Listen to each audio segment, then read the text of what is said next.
आज मेरे श्रोतागण बंधु, आज इस प्रकार से आज बाणासुर की जो कथा हम आपको श्रवण करा रहे हैं, थोड़ा सा समझें और फिर सुदामा चरित्र परीक्षित मोक्ष। तो आज अनिरुद्ध कहने लगे उषा, अगर तुम्हारे पिता ने कहीं जान लिया तो। उषा कहने लगी हमारे महल में कोई मर्द नहीं आता। चलो ठीक है, जैसे तैसे अनिरुद्ध को समझा लिया और अनिरुद्ध उषा के महल में रहने लगे। इधर द्वारिका में मालूम हुआ, सुबह हुआ कि अनिरुद्ध का हरण हो गया, लेकिन कौन ले गया नहीं मालूम। आज धीरे धीरे समय आगे बढ़ा, प्रमाण ये मिला है। अब देखिएगा बाणासुर को नहीं मालूम, और जहां बाणासुर के घर में अनिरुद्ध आए, अब बाणासुर महल के बाहर सुबह निकला और बाणासुर ने झंडा देखो, और झंडा जो तो आज वो नीचे लच गो।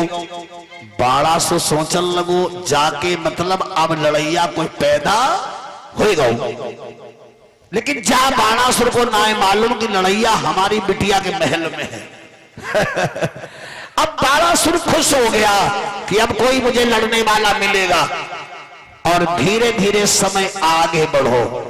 उषा ने बड़ो छिपाव करो। किसी भक्त ने कहा है कि उषा ने बहुत छिपाव करो, अरे पर छिपी न बात छिपाने से,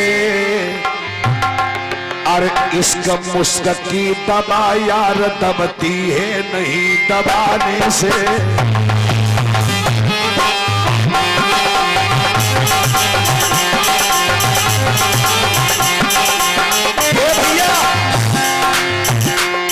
उषा ने बहुत छिपाव करो, उषा ने बहुत छिपाव करो, पर छिपी न बात छिपाने से, इसका मुस्क की दबा यार दबती है नहीं दबाने से।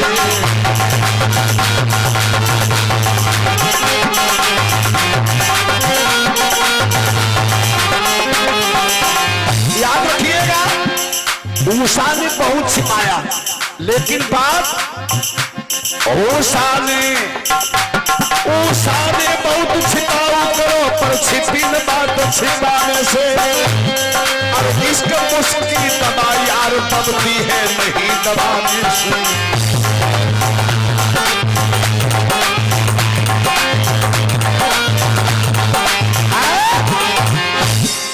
उषा ने बहुत छिपाव करो। बच्चों बैठ जाओ, थोड़ी देर के लिए बैठ जाओ, अब की भजन बोले तुम नाचियो। तो आज मेरे श्रोतागण बंधु, आज उषा ने छिपाव किया, लेकिन किसी ने जाकर के बाणासुर को बता दिया महाराज तुम्हारे बिटिया के महल में कोई मानव रहता है।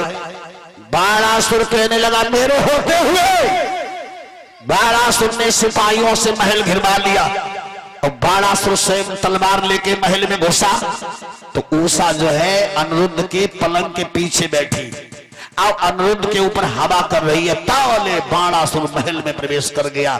उषा देखकर कांपने लगी, और बाणासुर जब तलवार खींची तो उषा कांपने लगी। पिताजी पिताजी मुझे माफ कर दो, मैंने अपने मन का सुहाग चाहा है। एकदम बाणासुर ने गाल में चटाक से तमाचा मारा। पागल लड़की, अगर तू लड़की न होती मैं तुझे जिंदा मार देता। एक कौन लफंगा है, ये कहां का है। जब ये बात कही तो अनिरुद्ध पलंग पर उठ के बैठ गए। उषा के गाल में तमाचा मारा तो अनिरुद्ध के आंखों में आंसू आ गए। देखिएगा प्रेमी की बात है। मेरे भक्तों, श्री सुखदेव जी ने राजा परीक्षित को बताया अनिरुद्ध का बाणासुर का विशाल मल्ल युद्ध हुआ उसी आंगन में, लेकिन अनिरुद्ध को बाणासुर दबा नहीं पाया। अंत में जब अनिरुद्ध कांपते चले गए तो बाणासुर ने उतारा ब्रह्मास्त्र और अनिरुद्ध के ऊपर डाल दी। इसके मतलब बाणासुर ब्राह्मण था। इसके मतलब बाणासुर ब्राह्मण था। आज मेरे श्रोतागण बंधु, अनिरुद्ध ब्रह्मफास में फंस गए। अनिरुद्ध को गुस्सा आया कि ब्रह्मफास को तोड़ दूं, लेकिन फिर सोचा ब्रह्मा का अपमान हो जाएगा। आज अनिरुद्ध को फांस लिया। बताए सिपाहियों, जाओ इस नीच को जेल में डलवा दो जाके। इसने मेरे घर में आके मैंने विश्व को जीत लिया, लेकिन भैया ये द्वारिकाधीश के नाती हैं। तो उषा कहने लगी पिताजी इन्हें जेल मत डालो, इनकी कोई गलती नहीं, हमने इन्हें जो है जादू के द्वारा मंगाओ है। तो बाणासुर कह लिया अच्छा मेरे सामने भी इसकी हमदर्दी, सिपाहियों इस हमारी लड़की के भी हथकड़ी डालो और इन दोनों को जेल में डलवा दो जाके। आज भैया उषा आनंद दोनों को जेल में डाल दिया गया। 2 4 6 10 दिन बीते। देवर्षि नारद ने बीणा उठाया और बीणा उठा करके अब चले कहा द्वारिका के लिए। द्वारिका में रोबा रात पड़ो है।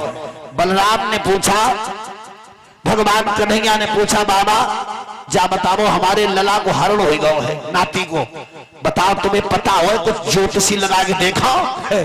नारद बाबा बोले सुनो वो जल्दी में आने वाला है और जब आएगो तब शादी करके आएगो। भगवान कृष्ण बोले बाबा हमेशा मजाक अच्छी नहीं होती है। कहीं नहीं नहीं अगर नहीं मानते हो तो हम तुम्हें बताते हैं।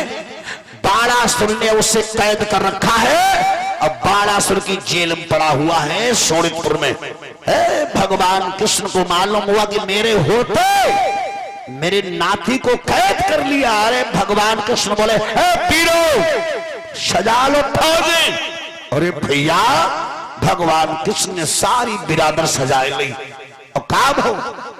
आज रेख उठन तू अजोधा सजरे कमर दुई जो में तलवार।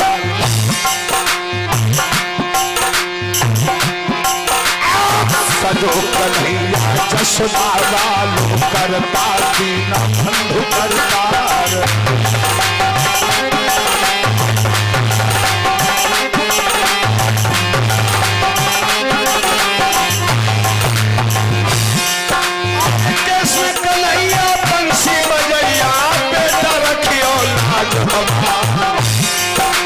यादव सज आज बाहर का जामे कन्हई मोरा।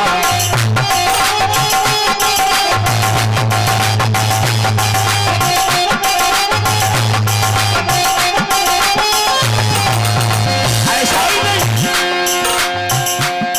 और हाथी घोड़ा रथ और रफ्तार बलबल कर निशानियां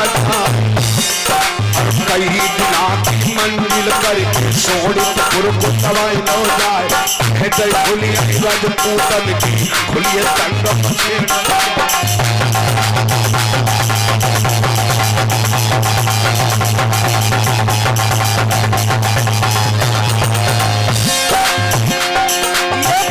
खुलिए रजपूतन की खुलिए संगम शोणितपुर की बाई भूमि वीर वीर पड़े दिखला।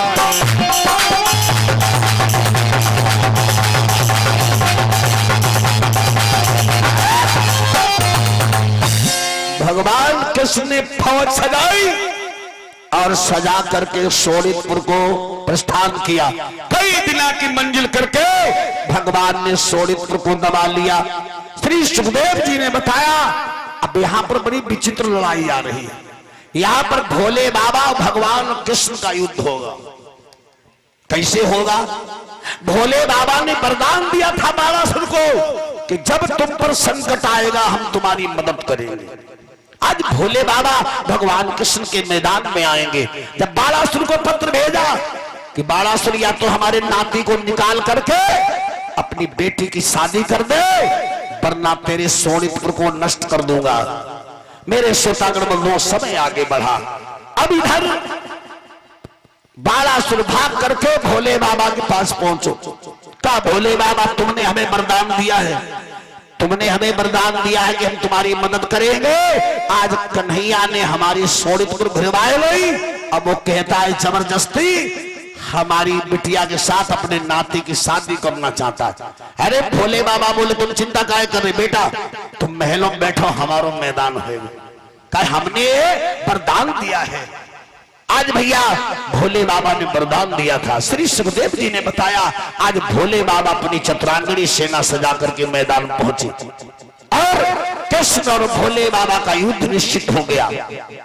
जब दोनों वीर मैदान हो गए भोले बाबा ने कई भी बार कर दिए भगवान कृष्ण पर, लेकिन भगवान कृष्ण कहने लगे भोले बाबा तुम्हें शर्म आना चाहिए। तुम्हें याद है भगवान कृष्ण जो है विष्णु के अवतार हैं। भगवान कृष्ण बोले भोले बाबा आरे विपत्ति अमरिया सब पे पड़ गई, भोला तुम्हें सताई गई जाए।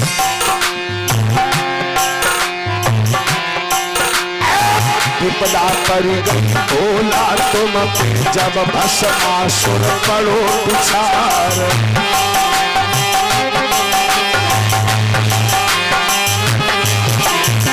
भोले बाबा याद है आज तुम इस बालासुर के पीछे हमसे लड़ने आए, और याद है और विपदा पड़ गई तुम पे भोला, जब भस्मासुर पड़ो विचार।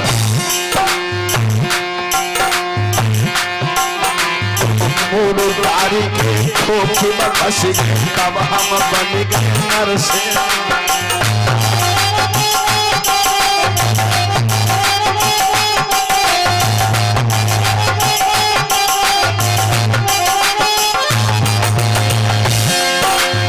मुरारी के गुफा में घुस गए, तब हम बने नरसिंह।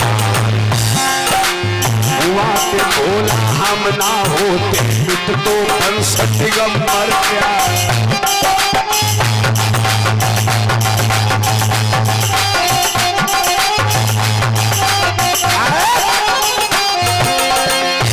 भगवान कृष्ण बोले बाबा भोले बाबा से कहा कि अगर तुम्हें भस्मासुर ने जिसमें घसीटा, तुम्हारे पीछे हम नारी बन गए और हमने तुम्हें बचाया। भोले बाबा शर्मिंदा हो गए और भोले बाबा भगवान कृष्ण के आगे झुक गए और मैदान छोड़ के भोले बाबा भाग गए और अपने चेला से कही बेटा तुम संभरियो। बताया श्री सुखदेव ने बालासुर भगवान कृष्ण का विशाल युद्ध हुआ, और युद्ध होने के बाद बालासुर की 99 भुजाएं भगवान ने काट के जमीन पर गिरा दी। 98 भुजाएं, माफ करिएगा 2 भुजाएं बची। बालासुर का अहंकार चूर हो गया, भगवान के चरणों में गिर गया। श्री सुखदेव जी ने बताया बालासुर ने अपनी बेटी उषा का विवाह भगवान कृष्ण के नाती अनिरुद्ध के साथ विधान पूर्वक किया। प्रेम श्री गोविंद भगवान की। बड़े भाव से जब विवाह हुआ और विवाह करने के बाद आज लाखों का धन धाम दिया है। इस प्रकार से उषा का विवाह अनिरुद्ध से हुआ। प्रेम श्री गोविंद भगवान की। वृंदावन बिहारी लाल की।